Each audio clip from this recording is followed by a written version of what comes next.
Sir जय Hind. Brigadier Sharadendu sir, जय हिंद। बहुत बहुत शुक्रिया समय देने के लिए। Thank you sir. जय हिंद राजेश जी, कैसे हैं?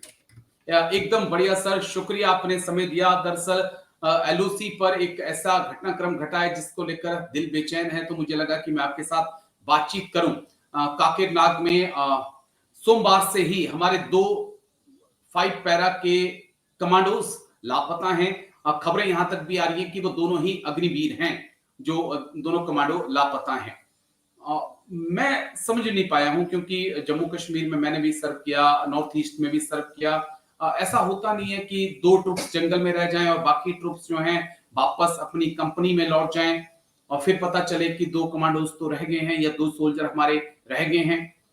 कैसे आप इस पूरे घटनाक्रम को देख रहे हैं? क्योंकि काकिरनाग का ये वही इलाका है जहां हमने कर्नल मंजीत और डीएसपी हमायूं और एक मेजर साहब को खोया था। एक साथ में एक ही दिन में 3 बड़े अधिकारियों को हमने खोया था इन्हीं जंगल्स में। सब राजेश जी, सबसे पहले तो वो जो 2 अग्निवीर जैसा आप बता रहे हैं 5 पैरा के हैं, उनके लिए search and rescue operation on है दोनों तरफ से। एक तरफ देखिए, जो हमारा जो जम्मू एंड कश्मीर किश्तवाड़ वाला इलाका है, उस तरफ से भी ऑपरेशन सर्च ऑपरेशन जारी है, और दूसरी तरफ कोकरनाग जो अक्रॉस द रेंजेस है, उसके तरफ से भी, दोनों तरफ से ऑपरेशन जारी है, सर्च ऑपरेशन जारी है। कि वो गए कहाँ, क्या वजह है कि बाकी जवान वापस जी आगे ये दोनों नहीं पहुंच पाए। देखिए फौज था, वो कहां उन्होंने कदम पीछे छूट गया उनके में। जैसे जब करते हैं, अगर आपका टैक्टिकल पेट्रोल जा रहा है तो मैन टू मैन डिस होता है 5 से 7 मीटर का, लेकिन लोग आई कांटेक्ट में जरूर रहते हैं। जैसे ही आई कांटेक्ट खत्म होता है, पिछले साथी को देखा जाता है, लेकिन हो सकता है ये 2 अग्निवीर पीछे रहे हो या आगे रहे हो, ये कहां गायब हो गए, ये बड़ा कौतूहल का विषय है। देखिए उसके लिए पूरे तरीके से ऑपरेशन जारी है। यूओसी 15 कोर की भी प्रतिक्रिया आई, उन्होंने अपना ट्वीट किया, बताया कि उनके लिए सारे संभव वो किए जा रहे हैं और जल्दी उनका पता लगा लिया जाएगा। देखिए वहां के टेरेन जी बहुत डिफिकल्ट है। स्नोफॉल हुआ, व्हाइट वॉश हुआ, तो इस तरीके की जब चीजें हो जाती तो बहुत सिचुएशन गंभीर हो जाती है। मैं इस तरीके के स्नोफॉल में खुद फंसा हूं। मैं जानता हूं कि जब स्नोफॉल होता है, आप कितने भी उस इलाके के चैंपियन हो, कितने भी आपने वहां पे पेट्रोलिंग कर रखी है, आपको चप्पा चप्पा पता हो, लेकिन जब स्नोफॉल होता है, विजिबिलिटी 0 हो जाती है, तो कुछ समझ में नहीं आता आप किस डायरेक्शन में जा रहे हैं।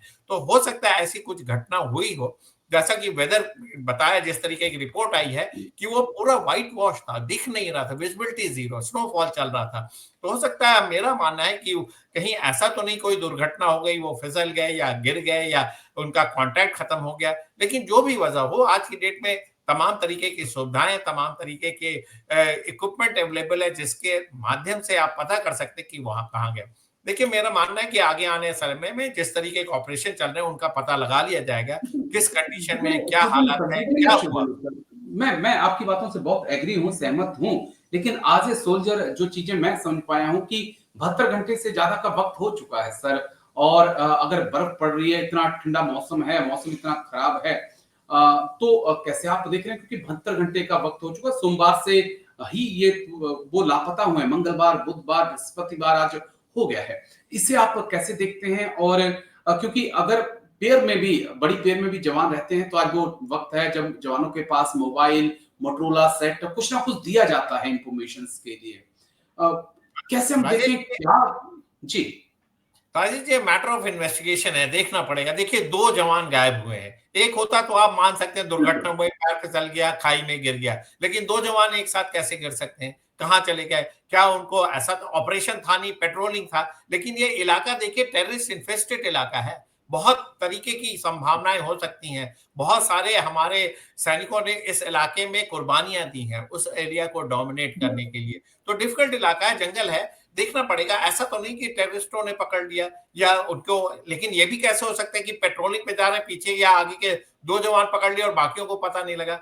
तमाम संभावनाएं हैं। अभी इसमें स्पेकुलेशन के बजाय हमको वेट करना पड़ेगा, और आर्मी का जो वर्जन आता है, किस तरीके से उन्होंने सर्च ऑपरेशन चलाया, किन किन इलाकों को देखा, ऐसे कैसे 2 जवान गायब हो जाते हैं पेट्रोल में, ये देखने वाली बात है।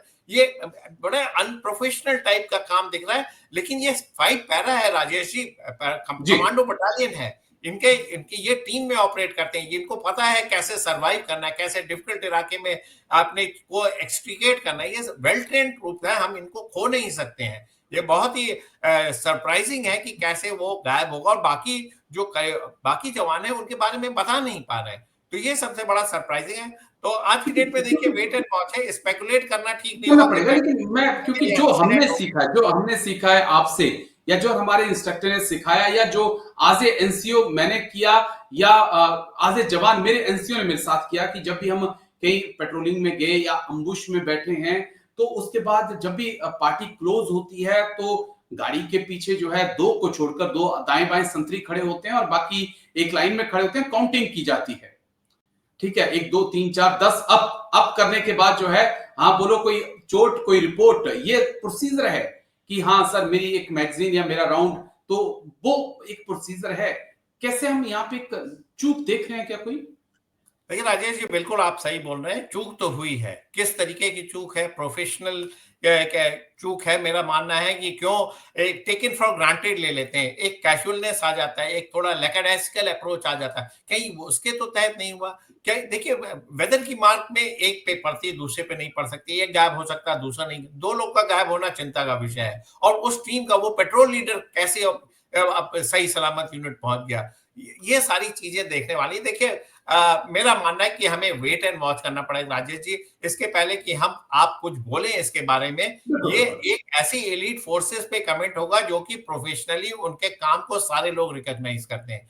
कोई रेगुलर बटालियन नहीं है, कोई ऐसे अनट्रेन ट्रूप्स नहीं है, लेकिन कौतूहल का विषय जरूर कि गए कहाँ, क्या हुआ। तो मेरा मानना है कि वेट करिए, हमारी जो सिक्योरिटी फोर्सेस जब सर्च एंड रेस्क्यू ऑपरेशन चला रही हैं, वो पता कर लेंगी कहाँ गई है, पता लग जाएगा। तमाम तरीके के इक्विपमेंट है, डिफरेंट तरीके के सेंसर का इस्तेमाल किया जा सकता है, तमाम तरीके के हमारे पास लेटेस्ट इक्विपमेंट गैजेट्स हैं, ह्यूमन इंटेलिजेंस है, इन सारी चीजों का इस्तेमाल करके हम पता कर लेंगे। लेकिन संभावना कुछ भी हो सकती है, किसी चीज से रूल आउट नहीं किया जा सकता। हो सकता है टेररिस्टों के कब्जे में, हो सकता है किसी तरीके से वेदर की कैजुअलिटी हो, टेरेन की कैजुअलिटी हो, कुछ भी हो सकता है, या किसी ऐसी जगह पे फंस के उन्होंने रेस्क्यू लिया हो सकता है वो रीसरफेस करें। तमाम सारी चीजें हैं। मैं उम्मीद करता हूं कि उनका पता लगाया जाए, उनको रेस्क्यू किया जाए अगर वो किसी ऐसी जगह पे फंसे हुए हैं, या जो भी है किसी भी तरीके से हमें उनका पता लगाना जरूरी है। एक शर्मिंदगी का विषय होगा कि एक पेट्रोल के 2 जवान गायब हो जाते हैं और पूरा पेट्रोल वापस आ जाता है और हम उसका पता नहीं कर पाते हैं। देखिए कई ऐसे इंसिडेंसेस हुए, पेट्रोल लॉस्ट हो गया, लेकिन पूरा पेट्रोल लॉस्ट होता है। ऐसा नहीं कि उसमें 2 लोग गायब हो गए, 3 लोग आ गए, ऐसा नहीं हो सकता। कई बार ऐसा हुआ है कि मैंने खुद अपना एग्जाम्पल दिया, हम और एक हमारे जो प्लाटून कमांडर थे, हम लोग लॉस्ट हो गए थे। हमारे लिए दोनों तरफ से सर्च पार्टी भेजी गई थी। Ultimately we could contact search party और हम लोग रेस्क्यू किए गए। और जहां से हम लोग को रेस्क्यू किया गया तो वो चारों तरफ वहां क्रेवर्सेस थे, मतलब कि किसी भी टाइम हम लोग किसी भी क्रेवर्स पे जा सकते थे। हम लोग ऐसी जगह पे फंस गए थे because of snowfall, white wash हो रखा था, कुछ दिख नहीं रहा था कहां जा रहे हैं। और हम 2 अफसर एक पोस्ट से दूसरी पोस्ट पे जा रहे थे, उस समय ये घटना हुई थी। तो ऐसी तमाम संभावनाएं बनती, लेकिन पता लग जाना चाहिए, ज्यादा समय नहीं निकालना चाहिए। जैसा आप बता रहे 72 घंटे निकल गए, ये चिंता का विषय है। जैसे जैसे समय निकलेगा उनके सही सलामत होने पे क्वेश्चन मार्क आता जाएगा, हमें संशय होने लगेगा। लिहाजा वेट करिए, हो सकता है कोई सुराग मिले। ये सारे कुछ स्पेकुलेशन पूरा देश इंतजार कर रहा है सर, पूरा देश इंतजार कर रहा है कि कब एक अच्छी खबर आए, कब पता चले कि हमारे बच्चे कहाँ पे हैं, वो 2 जवान कहाँ पे हैं। लेकिन क्योंकि स्पेशल फोर्सेस से हैं तो उन्हें बकायदा ट्रेनिंग भी दी जाती है कि इस प्रकार की कंडीशन में आपने कैसे सरवाइव करना है। तो आई होप कि सब कुछ ठीक होगा। लेकिन आपने एक बात पे बड़ा जोर दिया कि हमें इंतजार करना होगा कि आर्मी क्या कुछ कहती है। फिलहाल तो आर्मी की तरफ से, चिनारपुर की तरफ से ट्वीट यही आया कि हम लगातार सर्च ऑपरेशन कर रहे हैं और जल्द ही हम उन तक पहुंच जाएंगे। लेकिन शुक्रिया, बहुत बहुत शुक्रिया ब्रिगेडियर शरदेंदु सर। अजय जी, मैं आपको बधाई देना चाहूंगा, जिस तरीके से आप एक एक दो जवान के वेयर अबाउट्स और जिस तरीके के ऑपरेशन पे आप अपनी नजर रखते हैं और लोगों के सामने लाकर और अपना एक पॉइंट ऑफ व्यू जरूर देते हैं, क्योंकि आप अपने समय की ड्रिल की बात करते हैं और अभी के समय की ड्रिल बात करते हैं। तमाम तरीके की चीजें अप डाउन चल रही है। बेहतर होगा कि हम वेट करें और इसके ऑफिशियल वर्जन का इंतजार करेंगे सर। लेकिन थैंक यू सर, बहुत बहुत शुक्रिया, थैंक यू, जय हिंद, टेक केयर सर, शुक्रिया सर, जय हिंद।